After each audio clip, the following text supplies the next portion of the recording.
Vamos agora para o segundo painel com o tema central: Cultura Digital, Engajamento e Globalização do Varejo. Como o TI ajuda o varejo a se adaptar à digitalização, reinventando os processos e mantendo os negócios lucrativos. Nós lembramos que os participantes presentes no Congresso, tanto os presentes quanto os que estão nos acompanhando aí via internet, podem fazer suas perguntas, né, e mandar aí. Nós passamos então para a moderadora do painel. Para fazer a abertura deste painel, nós convidamos o coordenador do Núcleo de Varejo da ESPM, Ricardo Pastore.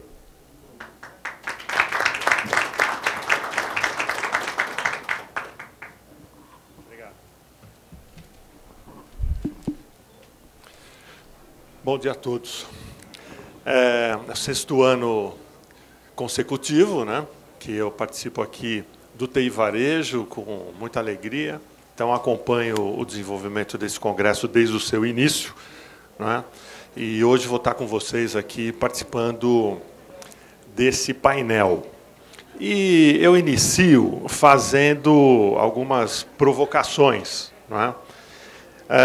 Quando nós falamos em inovação e disrupção digital, nós temos que lembrar que as questões tecnológicas que impactam as organizações convivem com outras questões que fazem parte do dia a dia.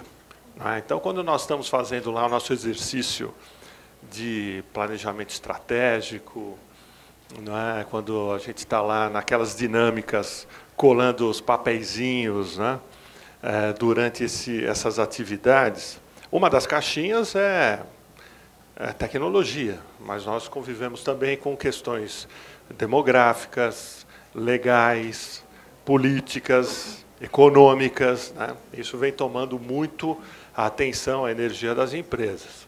Mas, sem dúvida nenhuma, a tecnologia hoje é protagonista. As empresas se veem diante de verdadeiras ameaças, né? Surgimento de novas soluções, de startups que podem simplesmente mudar o rumo da história, né? E os exemplos não são poucos. O que nós temos visto realmente pode deixar muita gente aí sem dormir, né? Para reforçar isso, eu trouxe um dado recém-publicado, né, pelo um dos órgãos da ONU, que é o ITU, International Technology Union, que aponta que mais de 70% dos jovens estão online. Né? O título é esse: 70% da população jovem entre 15 e 24 anos está online, né? Em 104 países, mais de 80% dessa população está online. 104 países. Né?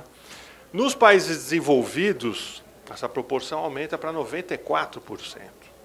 Né? Então, nós estamos falando de uma população entre 15 e 24.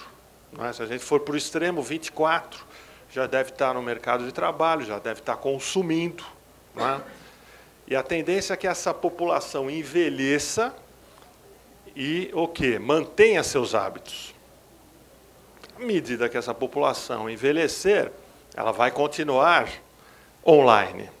Né? Sendo uma população que, vamos dizer, mantenha seus hábitos online, isso inclui o consumo, isso inclui o varejo.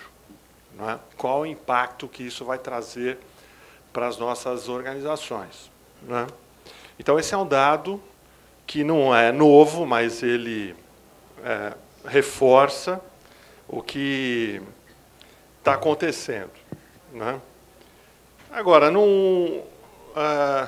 acrescentando, né, vamos dizer, colocando mais ênfase nessa questão de transformação digital no varejo, a Amazon, que é o maior varejista sem lojas do mundo, né, que hoje deve estar ocupando uma posição próxima ao 5º maior varejista do mundo. Tá? Na último ranking publicado pela Deloitte, se eu não me engano, ele ocupava a 10ª posição, dados de 2015, publicados no início desse ano. A Amazon, o 10º maior varejista do mundo. Qual foi a notícia mais recente? Ela adquire uma rede de lojas, né, Whole Foods, né, verdadeiras boutiques de alimentos gigantes, né, uma rede que atinge um público né, um público que consome produtos mais caros, orgânicos, né, quer dizer, um público que, consequentemente, deve ter uma afinidade maior com tecnologia. E aí a pergunta é, por que um varejista online, que cresce quase que em média 20% ao ano, adquire uma rede de lojas físicas, né, por 13,7 bilhões de dólares? Esse número é um número considerável. Para vocês terem uma ideia, o desmanche aí de uma das empresas brasileiras que mais aparece na mídia ultimamente, JBS, vai estar vendendo marcas como Vigor, Alpargatas, né, e uma outra empresa lá do grupo, e não vai dar metade disso, talvez dê esse valor em reais, né? Mas, enfim, é um investimento de peso, né? E a primeira notícia que circulou é que os avanços tecnológicos desenvolvidos pela Amazon vão ser transferidos para essa empresa adquirida, Whole Foods, na parte de infraestrutura, né? Quer dizer, os CDs dessa rede de lojas devem sofrer o primeiro investimento, a primeira modernização. Logo em seguida, a área de vendas. E aí nós lembramos do Amazon Go, aquela única experiência da Amazon em Seattle, que mostra os consumidores adquirindo produtos e comprando sem ter que passar pelo caixa, né? Vocês todos devem ter visto esse filme. Para concluir aqui a minha introdução, eu digo o seguinte: o mundo ainda convive, né, com o varejo da forma que ele é, né? Se a Amazon é o 10º maior no ranking, né, as demais empresas, nós vamos ver que são varejistas tradicionais. O Walmart é uma delas, a primeira, né? E uma notícia recente aqui do Valor Econômico mostra que o atacarejo no Brasil continuará sendo o maior investimento, né? Lembrando que atacarejo tem seu líder, o Atacadão, tá? Que é uma empresa do Grupo Carrefour, empresa de capital aberto, com ações negociadas na Bolsa de Paris. O investidor internacional financia a abertura de lojas com zero de tecnologia digital, pelo menos. Então, a gente está vivendo paradoxos, né? Eu acho que esse é um tempero interessante para nós iniciarmos, né, e analisarmos esse tipo de tendência, né? Porque empresas apostam nessa transformação tecnológica e porque ainda nós convivemos com esse varejo tradicional. E como que o consumidor, né, vai ser impactado, disputado, engajado nesse cenário. Graça, acho que é essa a introdução que eu faço. Está ótimo. Acho que você já pode ir. Muito bem, nós agradecemos então Ricardo Pastore, abrindo aqui as atividades desse painel, convidamos a ocupar seu lugar. Já está aqui no palco conosco quem será a moderadora deste painel, Graça Sermu, diretora editorial das revistas Decision Report e Security Report. E nós convidamos a também compor este painel André Petenucci, diretor de tecnologia da Netshoes, Marcos Whitman, vice-presidente de tecnologia da Buscapé, E Luiz Dosso, cofundador e diretor da Dextra. Palavra com a moderadora deste painel, Graça Sermo. Obrigada. Estou me ouvindo bem? Bem, acabei de checar que nós temos a plateia online também continua nos acompanhando, além da plateia presencial. É óbvio que agora o evento ele começa a se diversificar, tem vários sabores, então ele vai dividindo um pouquinho o público que quer ficar no painel, o público que está acompanhando a jornada que virou movimento digital, depois da abertura já mudei o nome da jornada. E temos também lá as rodadas e convido todos vocês a estarem também compartilhando todos esses momentos, né? Mas aqui no nosso painel, o objetivo, né, é fazer essa grande terapia em grupo, né?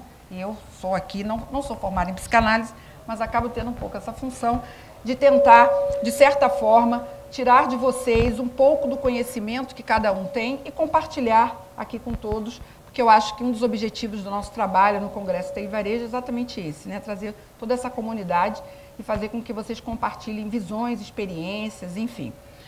Esse painel, diferentemente do outro, né, que a gente discutiu, a loja física, quem estava no primeiro painel aqui? A grande maioria. Bom, então, vocês se lembram que a gente estava falando sobre loja física, sobre o impacto do digital na loja física. Vocês vão perceber ao longo dos 4 painéis, porque todos vão ficar comigo até o final do dia, com certeza, que em cada painel a gente tem um tema diferente, mas eles, de certa forma, se conectam, porque as coisas estão muito próximas, né? A gente vai falar de cultura digital aqui, vai falar um pouco, começar falando sobre globalização, sobre o impacto da globalização e os exemplos, como o próprio professor trouxe, né, da Amazon, sempre tem sido a referência. Já repararam que em banco, em outros setores, as referências internacionais não são tão fortes quanto no varejo? Eu atuo em todos os segmentos, mas sempre quando eu estou num evento de varejo, a gente está sempre se referenciando com as experiências de fora. Então, a gente vai falar um pouquinho sobre globalização e depois sobre a cultura do nosso varejo brasileiro, de como é que vocês estão percebendo essa cultura nas organizações de vocês e também a cultura digital do próprio consumidor, tá? Então, eu vou começar questionando um pouquinho se vocês concordam com essa minha colocação, de que a questão da globalização, ela gera, efetivamente, um impacto muito grande nesse segmento do varejo. Quem quer começar a já fazer esse comentário? Vou mudar um pouquinho. Primeiro painel, esse aqui eu já mudei, vocês perceberam que nunca nada é igual comigo. Quem quer começar comentando sobre a globalização? Pode? Ótimo. Som? Pronto. Agora sim. Bom, eu acho que tem um impacto direto, sim, até fazendo a relação desse primeiro painel com o segundo painel que a gente viu, é muito claro as questões de que a gente está se espelhando muito em tecnologias e experiências que a gente está proporcionando fora do Brasil para trazer algumas coisas para cá, né? Tem sim a questão de que existem algumas restrições com relação à infraestrutura e tecnologia, com relação à acessibilidade, custo, enfim. Mas eu também acredito que a gente no Brasil tem o perfil do consumidor um pouquinho diferente do perfil do consumidor de fora. Né? Se você analisar a parte de fidelização e a experiência de usuário que o consumidor brasileiro espera ter, ele é diferente de uma experiência de usuário que o consumidor de fora espera ter. Né? Por que eu falo isso? Acho que muito se fala em fidelização e depois trazer a experiência. Eu acho que é o contrário. Primeiro você traz uma experiência diferenciada para depois você proporcionar a fidelização do consumidor, né? E eu acho que globalmente, fora do Brasil, mercados europeus e americanos, isso já está um pouco mais enraizado. No Brasil, a gente tenta atropelar um pouquinho as coisas e inverter um pouco essa ordem. E eu, particularmente, não vejo muito dessa forma. Eu acredito que a gente precisa, primeiro, proporcionar uma experiência única e diferenciada para o consumidor, para depois a gente trazer a fidelização. Tá? Então, acho que o primeiro exemplo que a gente consegue pegar da cultura global que a gente consegue trazer para o Brasil, esse seria um ponto bem legal de começar. Mas, além de, já avançando um pouquinho, quer dizer, você, de certa forma, concorda que, realmente, no setor varejista, a referência internacional ela é forte, né? Sim, mas, ao mesmo tempo, existem aí alguns comentários, alguns especialistas, que, de certa forma, também, às vezes, acaba até atrapalhando um pouco o ritmo do varejo brasileiro, que acaba se espelhando um pouco nos modelos internacionais e tentando implementar coisas aqui que a gente não tem ainda uma cultura, né, no Brasil, no consumo, que possa. Então, assim, a pergunta para dar sequência na sua opinião, globalização é bom é ruim? Onde ela ajuda? Onde ela complica? Bom, eu acho que tem vários aspectos, né, dentro dessa equação que a gente precisa compor, né? Do ponto de vista de consumo, quando a gente fala de globalização, é um aspecto que está intrínseco na nossa vida, né? Então a gente consome o tempo inteiro. E agora com acesso à comunicação, você ter acesso ao que está acontecendo em outros países e tudo mais, você gera um aspiracional por mudar essa experiência. Só que, como o próprio Marcos falou, né, a gente tem diferenças no mercado. O nosso consumidor talvez esteja em um outro step dessa jornada, né? Em um outro passo dessa jornada. Tem dificuldades no Brasil ainda de infraestrutura, de custos, como ele mesmo falou. Então, eu acho que, de vez em quando, a gente... algumas empresas, principalmente as mais tradicionais, no afã de tentar gerar inovação com algumas coisas que hoje a gente tem acesso à informação que está acontecendo em outros mercados, acabam, às vezes, atropelando um pouco o ritmo da adaptação do consumidor, né? Eu acho que esse caminho não tem volta. A gente já tem um cenário hoje que, quando você olhava 10, 15 anos atrás, era muito diferente. Então, por exemplo, a nossa loja está aí no bolso de todo mundo, no seu celular. Esse padrão de consumo vem se alterando, né? Eu acho que os exemplos de fora, a globalização e esse acesso maior à informação do que está rolando em outros mercados, gera também um aspiracional no consumidor nacional de ter uma experiência diferenciada, né? E aí eu concordo muito com o que o Marcos falou. Eu acho que a experiência é a chave dessa história. E quando a gente fala experiência, não é só ser inovador ou tentar fazer alguma coisa diferente, mas é usar a experiência para alavancar o seu negócio e mudar o jeito que o seu consumidor interage com a sua marca, com a sua operação. Entendendo o passo que o mercado, o consumidor, naquele segmento específico, está desse caminho. Por exemplo, a nossa empresa, a Netshoes, é uma empresa que tem esse DNA digital. Sim. Então, o nosso consumidor, né? Exatamente, o nosso consumidor está acostumado com um outro padrão de consumo. Um hortifruti, um cara que vende grocery, talvez não. A gente tem que entender o tipo do cliente. A gente mesmo tem clientes que são super engajados conosco, que tem o nosso app, é brand lover, tem um tipo de relacionamento com a nossa marca. E a gente tem o outro, que é aquele cara que veio por uma oportunidade, conheceu nossa marca por conta de um desconto, de uma promoção, né? É conservador, começa a sua trajetória. Mesmo digital, você tem esses perfis diferentes. Exatamente. Mesmo tendo esse DNA digital, a gente tem diversos DNAs de consumidores que a gente precisa saber falar com cada um deles e entender o momento que ele está. Não adianta eu pegar um consumidor que nunca se relacionou, por exemplo, com a gente através dos canais digitais, seja no nosso mobile site ou no app, e tentar forçar ele a se adaptar numa tecnologia que não está dentro do padrão de consumo dele. Então, a gente tem que entender esse time. A gente está vivendo numa bolha de transição de consumo. A gente tem gerações como as nossas aqui, que foram adaptadas à tecnologia, e tem gerações como os nossos filhos, que com 3 anos mexem melhor no iPad do que meu pai com 70. São perfis diferentes, a gente tem que saber falar com cada um deles. Vou lá na ponta com o Luiz, que assim, a gente começou falando, né, do impacto da globalização, mas já entrou um pouco na própria cultura, né, porque essas coisas estão muito associadas, né? Então, acho que já posso inaugurar com você o comentário sobre a sua visão na questão da globalização, mas falar também um pouco sobre o ponto de vista de cultura, mas principalmente pelo seu papel como indústria nesse cenário, né, o quanto você percebe que a questão de olhar o exemplo de fora, né, se empolgar, tentar implementar a solução aqui, esbarra às vezes nessa questão cultural. Legal. Antes disso, eu queria colocar um outro aspecto de globalização que eu acho que é importante para o varejo pensar. Tem uma mudança de hábito. Se a gente pega esse público que o Pastore trouxe, o público mais jovem, que é 70% no país em desenvolvimento, esse público já acessa como consumidor sites externos, globais. É muito comum, todo mundo conhece, a gente mesmo já fez, comprar de um site americano, de um site chinês, sim, de um site europeu. E esse site, esses varejistas de outros países estão competindo com o orçamento do nosso consumidor aqui no Brasil. Então, você começa a ter um outro player para vários produtos. Isso a gente está falando de produto físico.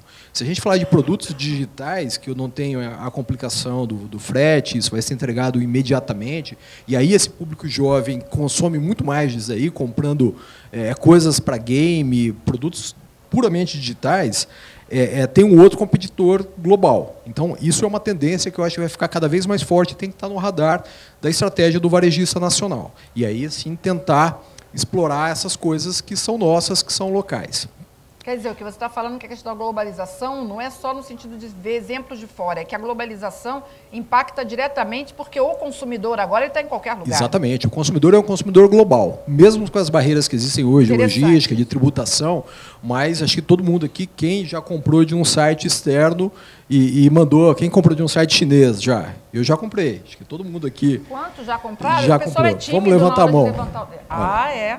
Bastante. Bastante gente. Então, isso cada vez é mais comum. E a gente ainda está numa faixa etária mais velha. Se você pegar a garotada, é mais ainda. Tá? Do lado da Dextra, o que a gente olha o mercado, e aí é uma posição até privilegiada de falar, nós olhamos o topo, o nosso serviço é para o digital. Então, é muito mais fácil a gente pensar e resolver essas coisas. O nosso público, o nosso time, é um time jovem, é um time que está na faixa dos seus 25, 30 anos. Então, ele já é um nativo digital, ele já entende essas coisas sem grandes dilemas que a gente, que é um imigrante digital, aí vive. Tá? Então, enxergar e trazer soluções para isso é algo muito mais natural.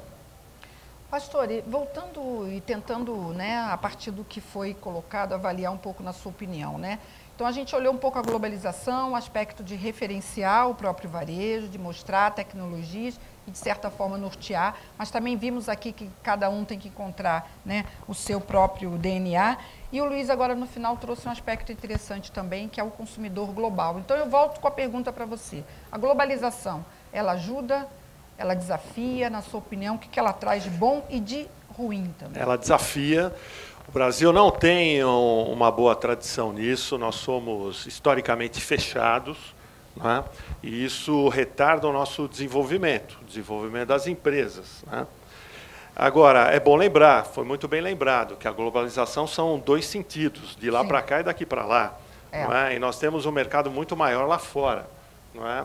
E o varejo brasileiro está acostumado a vender só para o consumidor local. Sim. Não é? E um caso que me chamou muita atenção esse ano, lá no Congresso de Nova York, lá, promovido pela NRF, uma startup chamada ShopShops, que entra por streaming. Não é?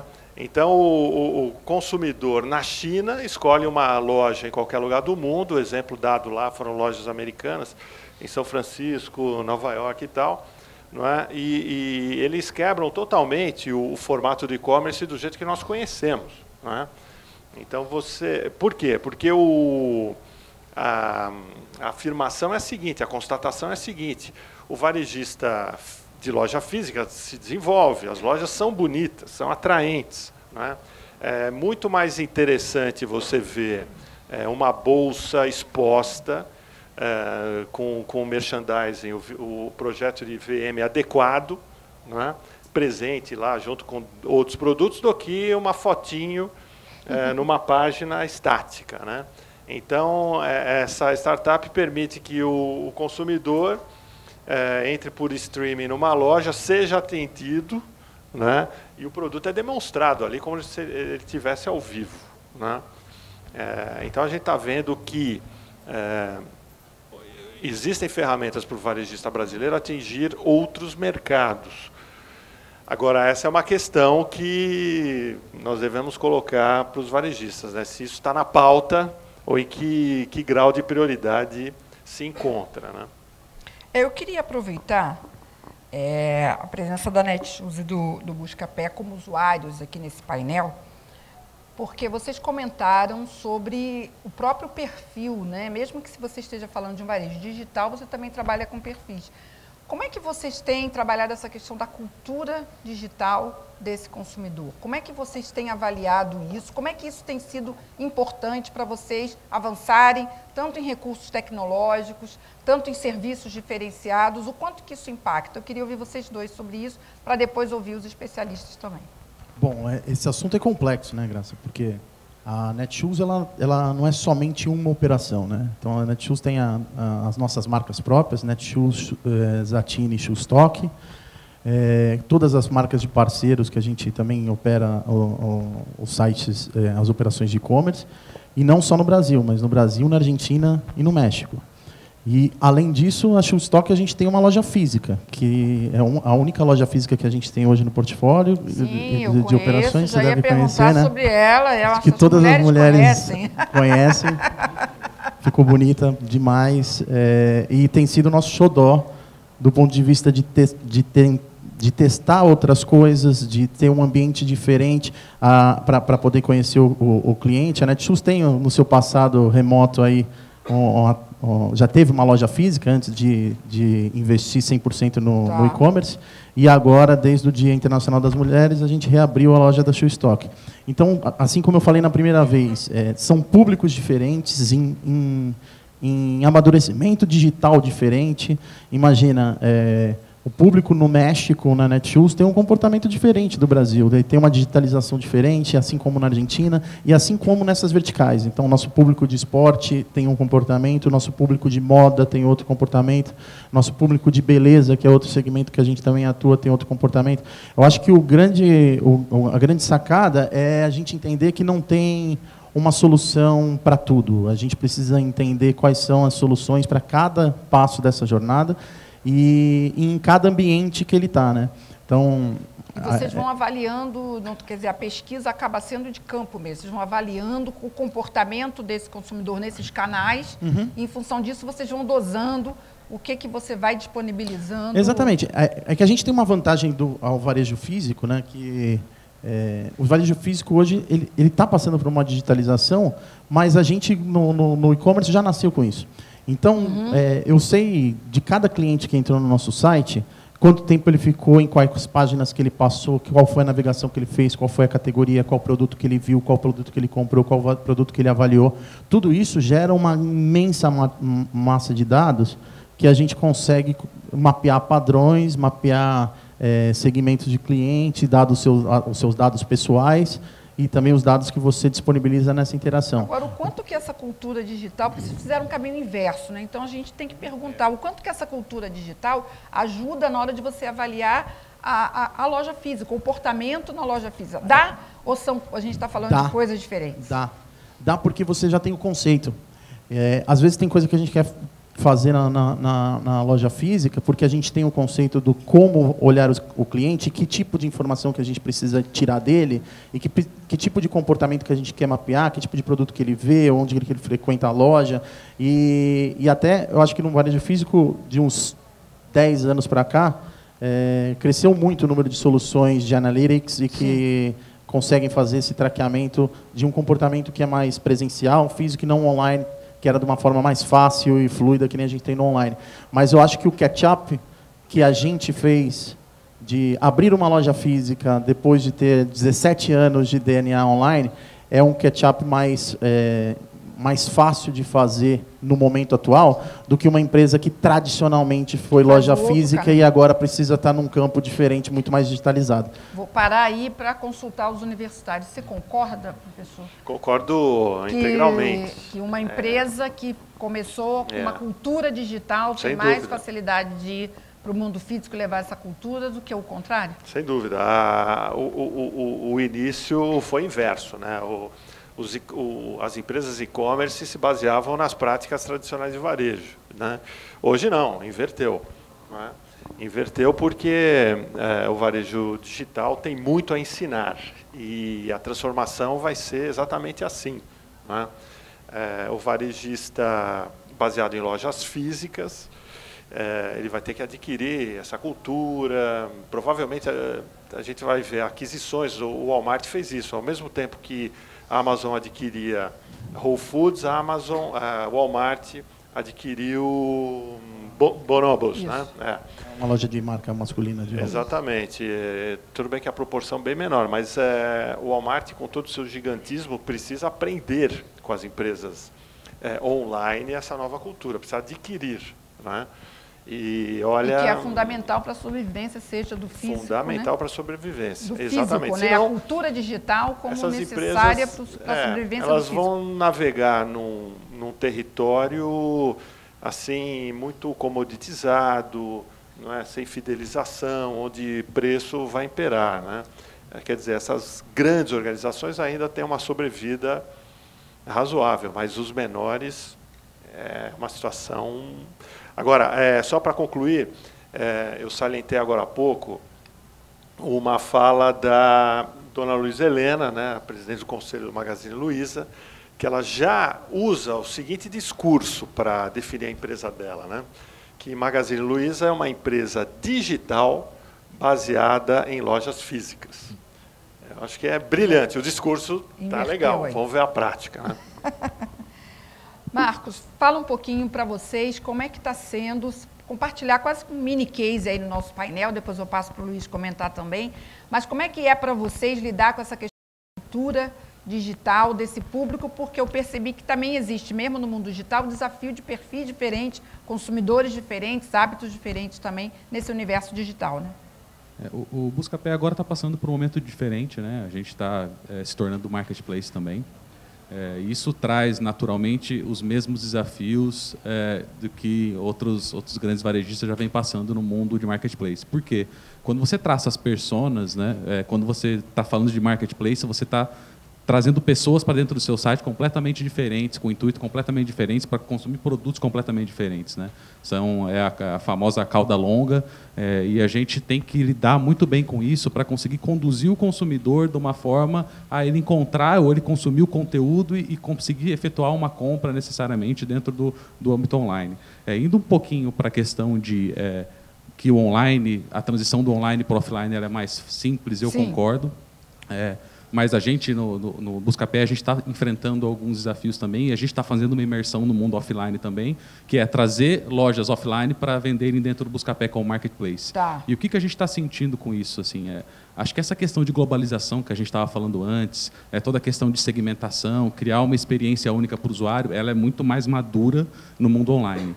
E as lojas e os pequenos varejistas offline eles estão percebendo isso, que eles estão perdendo o mercado para essa experiência única que o mundo online vem proporcionando. Então, eles estão interessados e muito abertos a entender como funciona toda essa dinâmica online e eles estão querendo, sim, fazer essa imersão no mundo offline, porque antes a gente encontrava muita barreira, né? Você falar de colocar um device ou um tablet ou alguma coisa dentro de uma loja offline, que era puramente offline, você tinha muitas barreiras. Acho que hoje, com essa questão de globalização, com a questão de a tecnologia ficar mais acessível e com relação, principalmente com o advento dos marketplaces, né, em que está quase todo mundo dentro de todo mundo e assim você cria um grande ecossistema onde todo mundo tem os produtos, as lojas offline eles estão muito mais abertos, os varejos offline estão muito mais abertos a fazer essa imersão no mundo online também. Isso cria um desafio, porque assim, é um perfil de consumo completamente diferente, né? À medida que você consegue traçar essas pessoas e trazer elas para dentro do mundo offline também, você tem uma cadeia completa ali e uma experiência que aí ela é matadora, entendeu? Acho que esse é o grande desafio, esse é o grande investimento de tempo e tecnologia que os grandes varejistas que estão no on e estão no off estão gastando tempo e neurônio agora, né? Mas a gente tem passado pelo exatamente o mesmo desafio da Netshoes, pensando que a gente está começando no marketplace e também estamos abordando agora os varejistas offline. Então, é muito similar esse desafio. Eu queria ouvir você, Luiz, também sobre, quer dizer, vocês atuam, pelo que você falou, muito mais no digital. Você percebe que empresas que fazem o caminho, que vai chegar no digital, ou ela saiu do físico, né? Foi para o digital ou já nasceu digital, mas enfim, quando ela chega com uma demanda digital, você percebe que essa cultura, esse DNA de offline, online, faz muita diferença na hora de absorver a tecnologia? É curioso a gente falar disso agora, que eu tive 2 conversas aqui hoje de manhã, antes dessa rodada, exatamente sobre isso. Assim, que a Dextra é um parceiro de desenvolvimento de software sob medida, de produtos digitais, basicamente. Quando é um cliente já do e-commerce, estava falando isso com o PT Nucci agora, 20 minutos. É muito mais fácil a conversa, a nossa abordagem, trazendo ágil, trazendo lean, trazendo essa visão de como criar novos produtos digitais. Você tem uma cultura parecida, você tem um ambiente interno muito mais orientado à inovação, à experiência, a testar coisas rapidamente, a medir feedback, colher dados. Então, é uma cultura muito próxima. E é aí que a gente olha, e o nosso papel como no setor é trazer o que tem de mais inovador, é puxar o mercado, é sempre fazer provocações para que a gente gere inovação ou diferenciação nos clientes. Quando a gente fala de uma empresa que está em transição, acho que hoje uma empresa puramente offline dificilmente seria um cliente da Dexia. São empresas que estão numa transição. E essa transição, muitas vezes, o executivo ele olha ele tem um pé em cada barco, ele quer ter o melhor dos dois mundos, ele quer ter a garantia que tudo vai funcionar, com contratos que espelham isso daí, e um desejo muito grande de já fazer o ágil, de ter uma resposta mais rápida, de fazer um go-to-market com mais qualidade, de poder fazer escolhas baseadas em dados, e muitas vezes são coisas completamente conflitantes. Você não pode ter as duas coisas, você tem que escolher um caminho a seguir. Então, isso a gente percebe bastante. Quando uma empresa fala, olha, eu preciso ser mais ágil, isso implica em fazer decisões, tem um dilema aí que você tem que escolher um caminho. Você vai ter que abrir mão de outras coisas. Mas é um caminho inevitável. Isso a gente já está nesse percurso aí há 10 anos. Tá? O que a gente percebe hoje é que é muito mais natural e já tem uma compreensão muito maior sobre como seguir na agilidade, na digitalização. Graça, só fazer um comentário? Claro. Que o Luiz pontuou é interessante. A gente discute muito a disrupção da digitalização do ponto de vista de negócio. Isso. Mas tem um aspecto que eu acho que a gente discute pouco como mercado, que é o ponto de vista da disrupção da digitalização no organizacional da empresa. Uhum. Acho que esse aspecto é muito pouco discutido no mercado como um todo, e é um aspecto, inclusive, predecessor à disrupção do mercado. Porque se a empresa não conseguir mudar o mindset, e não é só pensar no negócio, mas pensar como que ela vai se organizar dentro de casa, como ela vai mudar os seus processos, como é que ela vai mudar a capacitação do seu time, ela não atinge o segundo objetivo, que é digitalizar o negócio dela. Quer dizer, o que você está falando que essa cultura digital, que muitas vezes tem uma preocupação, cultura digital, então deixa eu trazer uma tecnologia nova, deixa eu ver como é que é o consumidor, e às vezes esquece que a cultura digital tem que começar às vezes esquece no próprio modelo, né? Que esses novos assuntos tratados da mesma forma que era tratado anteriormente no mundo não digital, não funciona. E o que você está falando é interessante, porque muitas vezes, em outros painéis, já esbarrei com essa discussão, que às vezes você acaba criando uma disruptura dentro da própria organização. Tem a turma do digital, que é a turma que está realmente envolvida com isso, mas aí tem uma outra parte da organização, isso é às vezes nocivo, gera atrito, né? e conflitos entre essas isso é altamente duas. nocivo. A gente vê o Fatala falou um pouco disso de manhã. Isso, na abertura. Tem que ser, mais do que fazer o ágil, ser digital, é ter essa cultura dentro da empresa. Exatamente. E onde a gente tentou fazer projetos com agilidade em clientes de varejo que não tinham essa cultura, a gente sentiu um choque muito grande. Tinha um impacto, às vezes até o projeto não entregava tudo o que era necessário, porque a cultura de experimentação, a governança é muito forte, você não tem espaço para inovação. Então, mais importante do que a metodologia, a ferramenta que você vai usar é o mindset, é a cultura da empresa. Antes de abrir para as perguntas, já estou recebendo aqui perguntas da plateia virtual e acredito que a plateia presencial também tenha. Só para fechar essa discussão, professor, em relação à cultura online e offline, você falou bastante sobre como o varejo físico, né, pode aprender ou absorver a cultura digital. Vice-versa, o que é cultura, o que o varejo online tem para aprender com o offline? Na sua visão, tem coisas aí que não vão mudar, que são coisas do varejo? Porque o varejo tem, né, uma tradição, né? Sim. Tem coisas que o pessoal fala, não, mas isso aí é uma tradição do varejo, isso aí faz parte, está no DNA do varejo. E está muito próximo, muito presente nas empresas físicas, né, nas tradicionais. O que o online tem a aprender aí? A cereja do bolo é a loja. A loja é o cenário, né, onde as coisas acontecem, né? O ponto de venda, a exposição do produto, a presença do consumidor, o convívio de uma marca com outras marcas, né? Tudo isso facilita a vida do consumidor e a estratégia passa a ser, então, a geração de conhecimento. A experiência não é mais com a compra, não é? Mas com o conhecimento adquirido, né? Então, as pessoas precisam aprender a fazer uma pizza mais gostosa, precisam aprender a se vestir melhor, consumir melhor tecnologia, quer dizer, como a tecnologia pode ser mais produtivo, pode ajudar a me tornar mais produtivo como profissional, como estudante, enfim. Então, esse cenário, né, é o cenário ideal para que essas coisas aconteçam. Agora,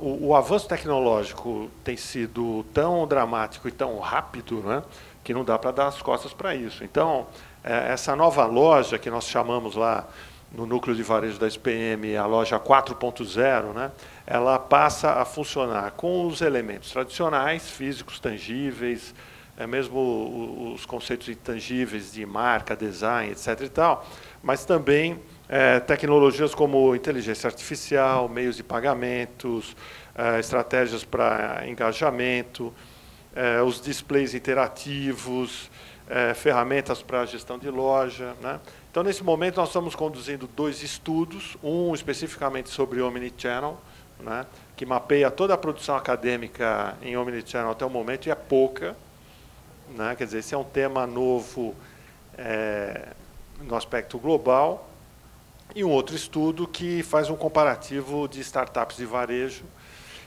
inclusive junto com o pessoal do Oasis Lab, faz esse comparativo entre startups de varejo no Brasil e fora do Brasil. E a gente vê que alguns temas, o Brasil está ali muito igual ao que acontece lá fora, né?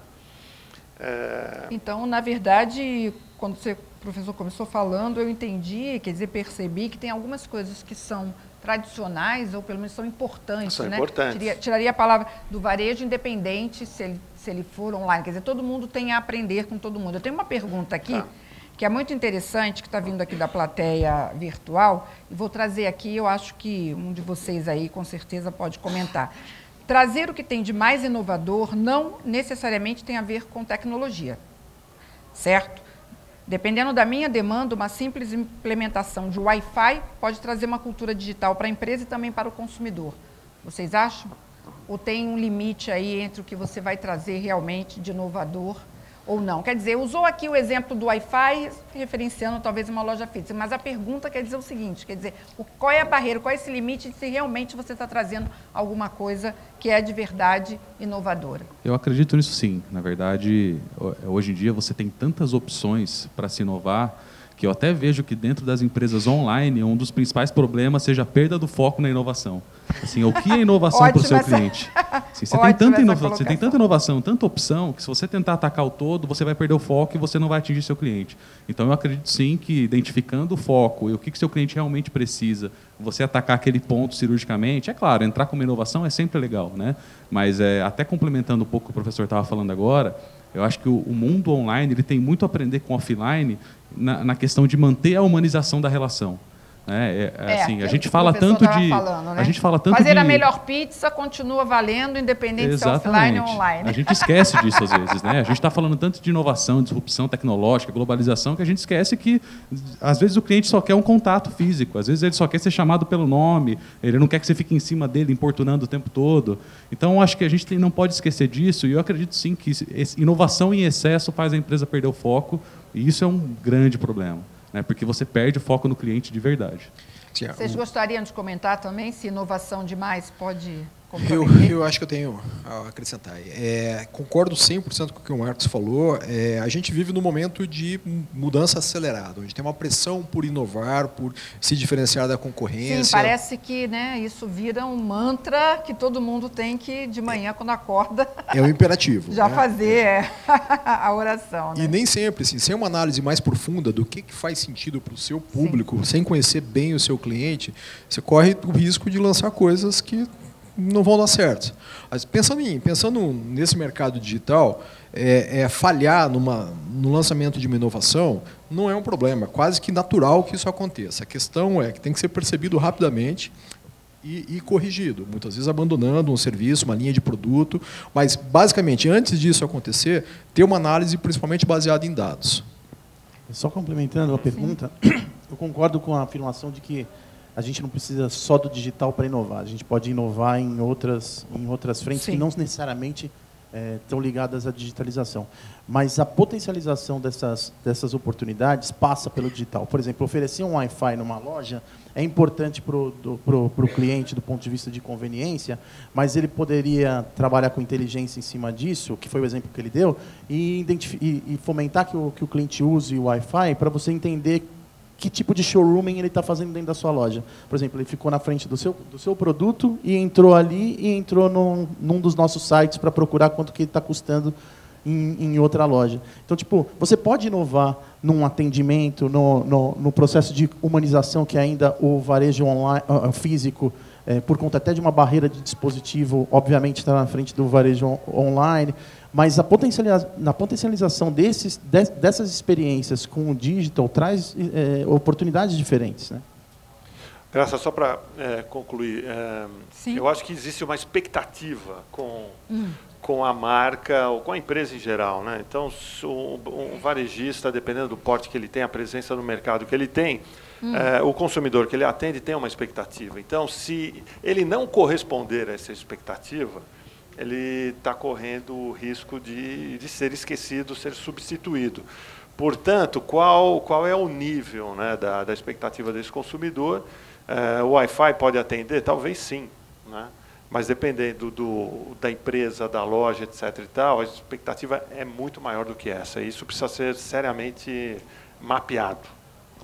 Perguntas da plateia presencial, temos aqui.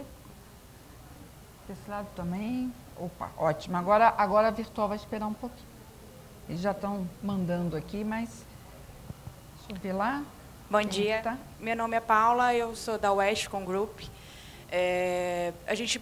Durante a manhã, a gente falou muito referente à parte mesmo de globalização de informação, Big Data, cada vez mais o varejo com as informações desse cliente.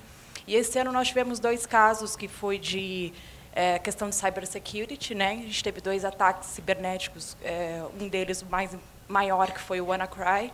E eu queria entender como está o mercado hoje de varejo referente a isso. Se vocês acham que o Brasil está preparado para esse tipo de ataque, a gente pensando nas questões mesmo das informações desses clientes disponibilizado aí no mercado, e eu queria entender um pouquinho mais como está a visão de vocês referente a esse tipo de ataque e se a gente está preparado para isso. Falar rapidamente. Eu acho que pelo tamanho do mercado online hoje, do mercado digital, todos esses casos ainda representam uma parcela muito pequena. Acho que tem pouco impacto. Agora, de qualquer maneira, é uma ameaça que só vai crescer. Assim, os dados do Gartner é que cada vez mais os departamentos de TI vão ter que dedicar um orçamento maior para a segurança digital. Eu queria aproveitar também, eu sei que a gente tem outras perguntas, mas só para avaliar um pouquinho, se a gente estava falando sobre medir um pouco a quantidade de inovação que você coloca, né, se preocupar um pouco também, mas ao mesmo tempo o professor falou que o cliente espera que o varejo inove. Então, só para complementar a pergunta, até que ponto essas questões todas de segurança, e a gente tem outro fórum que a gente discute bastante isso, que é a Security Leaders, mas a gente também está falando sobre isso aqui, até que ponto a questão da segurança para vocês pode impactar a questão da inovação? Isso faz parte da agenda, quando vocês estão vendo a inovação, vocês estão olhando a questão da segurança, está avaliando se aquilo é seguro. Até um próprio Wi-Fi numa loja tem aspectos de segurança aí que precisam ser vistos, né? Sim. Dentro do Buscapé, tudo que a gente vai implementar passa por um crivo de segurança para a gente não expor o usuário, tá? Complementando um pouco a pergunta dela, eu não acho que seja particularidade do mercado brasileiro, não. Acho que isso é do mercado mundial, né? A gente pegar o setor bancário do Brasil, é um dos setores bancários mais evoluídos do mundo, se não o mais evoluído do mundo. Isso puxa muito a questão de segurança, né? Então, eu acho que, mundialmente falando, a gente tem assim, questões de segurança que vão ser levadas cada vez mais a sério com essa questão de armazenamento de dados, de conhecer o usuário para tudo quanto é lugar que ele vai. Isso é extremamente importante, você manter isso sigiloso de uma certa forma, tá? E tudo que a gente faz hoje dentro de empresas, várias empresas de e-commerce que eu já passei, segurança também é um assunto que é levado bastante a sério, e eu concordo que esses casos são casos bem isolados, dada a quantidade de informação, quantidade de lojas e quantidade de websites que armazenam informação de usuários hoje. Mas é um assunto, sim, muito, muito importante a ser levado em consideração em tudo que a gente vai fazer, todas as ações. Mais perguntas? Aqui. Aí é mais fácil ela.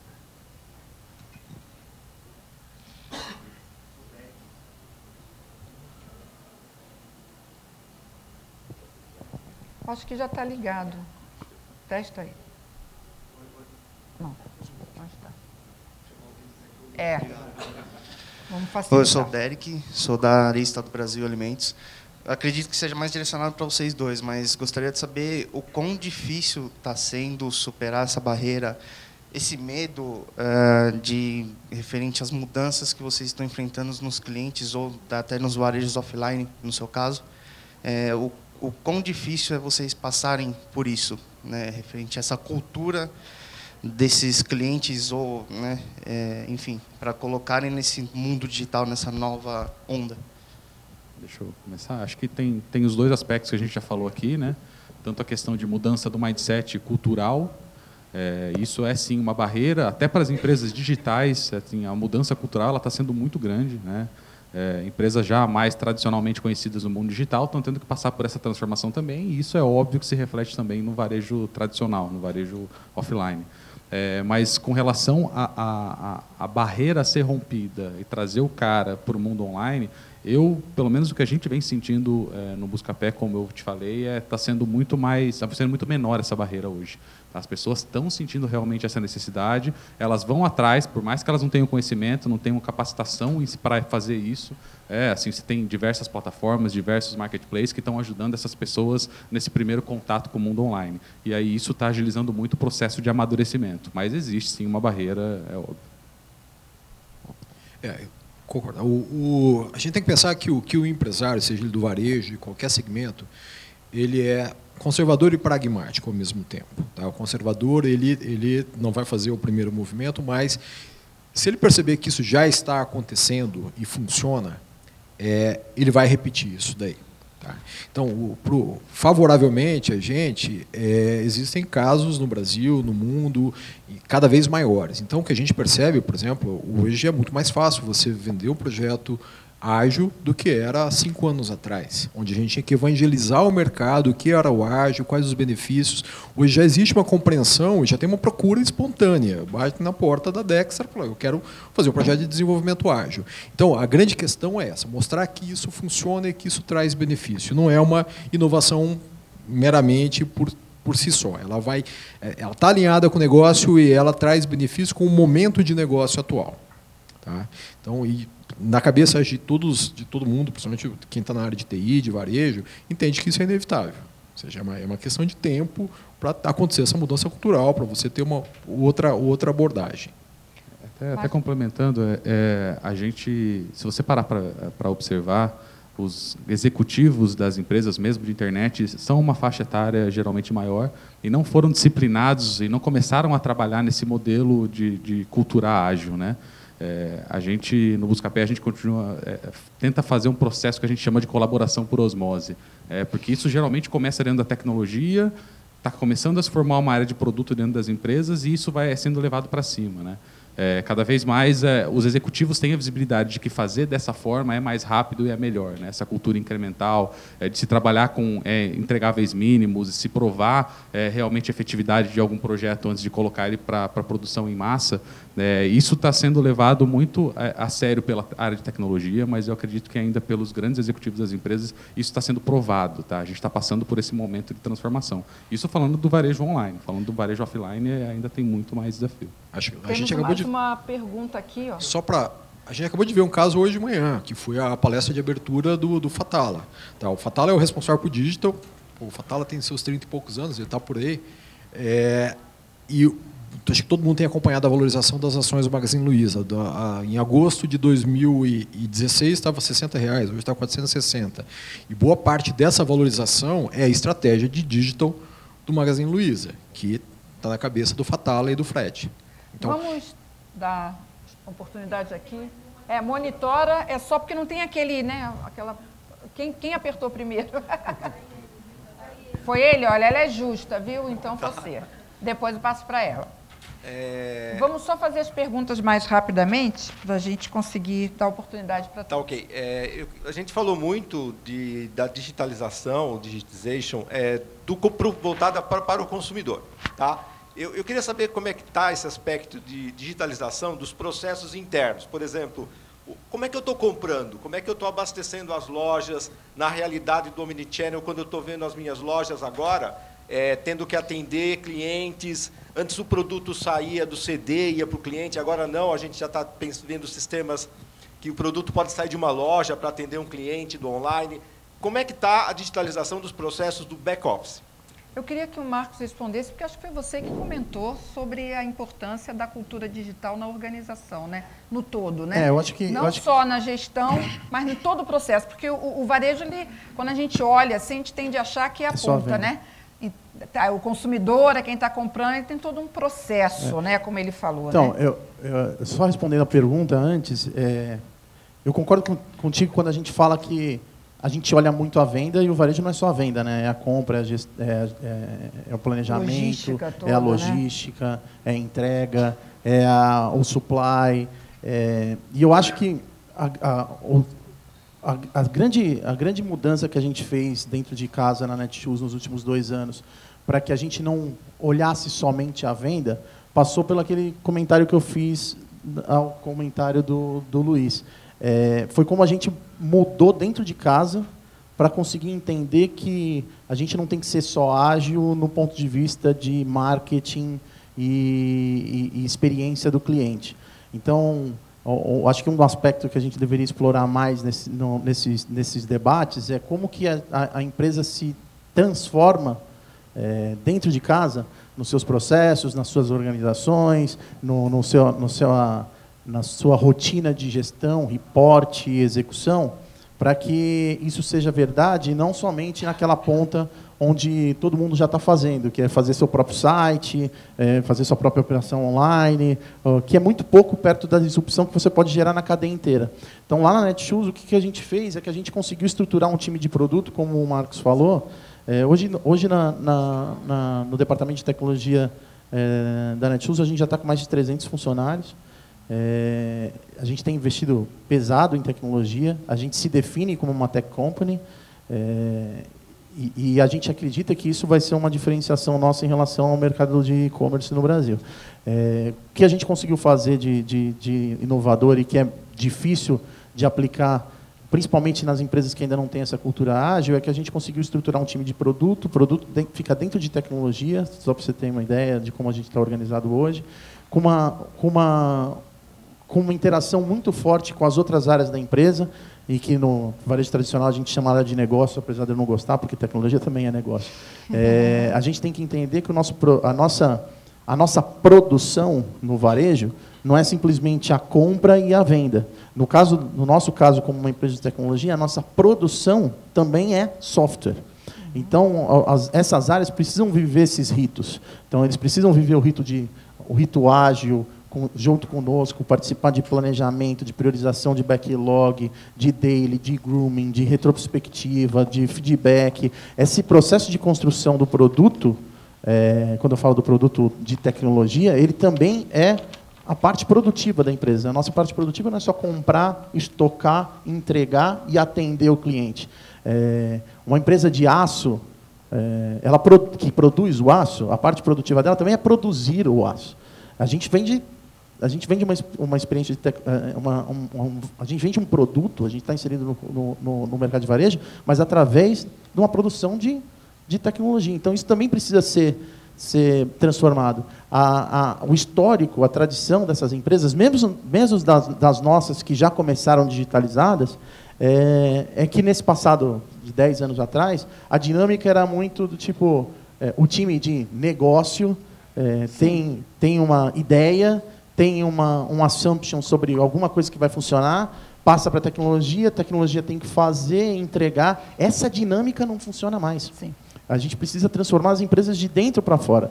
Então, por exemplo, a gente tinha times enormes dentro de tecnologia 2 anos atrás, muito focados no software que ele geria. A gente quebrou toda essa estrutura, estão trabalhando com squads pequenos, ágeis, autônomos, multi-skill, com autonomia para poder tocar com as outras áreas o que vai ser feito, decidir o que vai ser feito. A gente montou já estamos com 18 squads que são focados num assunto específico do nosso negócio. Então, um squad de vitrine, ele é responsável ali da home até a adição do produto no carrinho. Então, esse time vive esse mundo, ele sabe todos os KPIs que estão ali envolvidos, é um microcosmos que ele se sente dono, você empodera o funcionário, se aumenta engajamento. Esse tipo de público de tecnologia é um público, principalmente o mais novo, é um público que demanda propósito, é um público que gosta de ter autonomia, que não está mais acostumado com uma gestão de comando e controle, sim, em cima de contexto.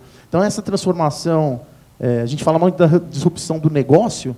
A disrupção do negócio, ela não tem sucesso se você não implode o jeito de trabalhar dentro da empresa, né? De se organizar, de tocar, de fazer gestão, de fazer reporte, construir mesmo.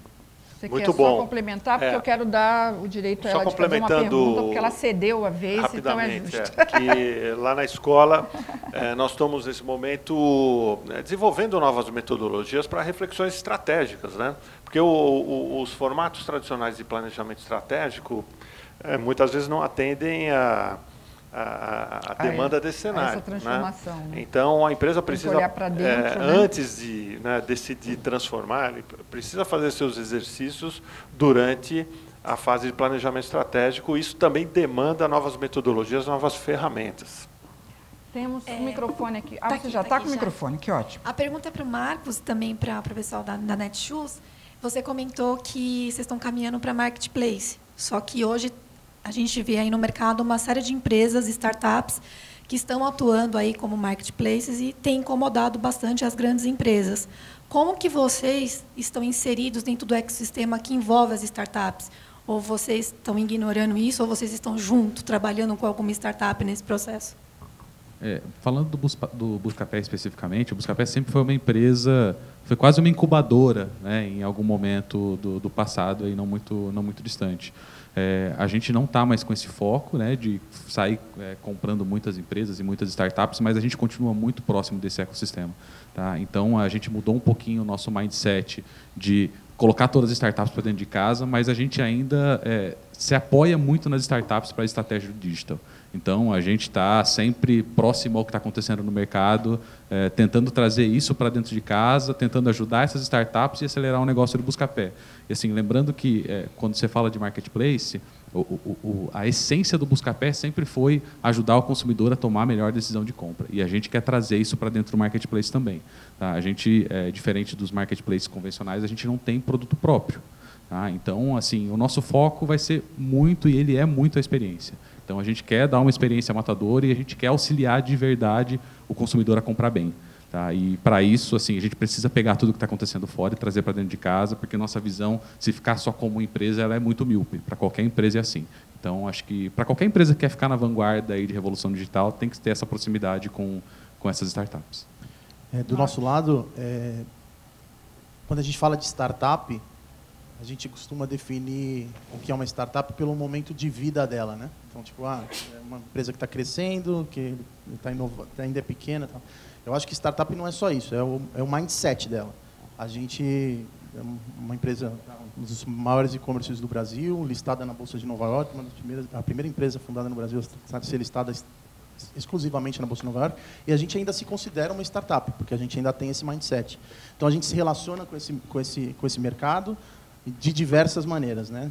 Do ponto de vista de tecnologia, porque é um mercado grande dentro de tecnologia, tem muita empresa pequena, focada no tipo de assunto que se especializa e começa a sua empresa, e para a gente isso é legal, porque isso também movimenta conhecimento, tanto do nosso lado de negócio, de tecnologia, com alguém que está fazendo alguma coisa inovadora, iniciante e tudo mais, e também do outro ponto de vista com o marketplace, com outras empresas, com varejos que são startups, que estão no começo e tudo mais. O nosso foco com o marketplace na Netshoes é qualidade. A gente não vai fazer a velha corrida do e-commerce brasileiro pelo pote de ouro lá na frente, crescer a qualquer custo, de qualquer forma. A gente tem um grande ativo dentro da Netshoes, que é o nosso NPS. A gente olha isso é meta para todo mundo dentro da companhia, é trigger para todo mundo. A gente teve até uma pesquisa do Ibope recente, duas pesquisas, inclusive, que a Netshoes foi apontada como o melhor NPS do e-commerce no Brasil, e o segundo lugar foi a Zattini, que também é uma marca nossa, alguns pontos percentuais na frente do terceiro colocado. A gente acredita que esse mercado de marketplace no Brasil ainda é muito novo, ainda existe muito seller que está se organizando e se preparando para isso, mas a gente, do nosso ponto de vista, a gente precisa entender que esse cliente que faz uma compra com um seller, ele está comprando através da Netshoes, então ele tem a nossa marca e a gente precisa... Ele tem a nossa marca na cabeça e no coração, quando ele decidiu fazer a compra lá, e a gente precisa proteger o que é o nosso principal ativo, que é a qualidade, apoiando o seller, conseguindo ter uma comunicação próxima com o seller para resolver problemas, porque problemas existem no varejo, e principalmente protegendo a experiência do cliente com a nossa marca. Ok, gente, olha, infelizmente o tempo é sempre, né? Está sempre perseguindo, mas acho que a gente conseguiu aqui discutir vários aspectos. Eu quero fazer uma chamada interessante pelo seguinte, o Marcos comentou, né? Foi lá, né? Mas você comentou sobre a questão de se discutir nesses fóruns também a gestão, né? Então, eu tenho uma boa notícia. O próximo painel, o terceiro painel, é justamente sobre gestão do varejo.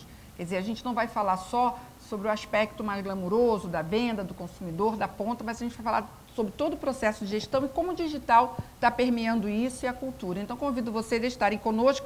Vamos estar com o CIO do Grupo Angeloni, o CIO da Livraria Cultura, o Pedro Guache do EBIT, o diretor da TOTOS também vai estar aqui com a gente nessa discussão logo após o almoço. Então, aguardo vocês após o almoço e uma salva de palmas para os participantes desse nosso painel.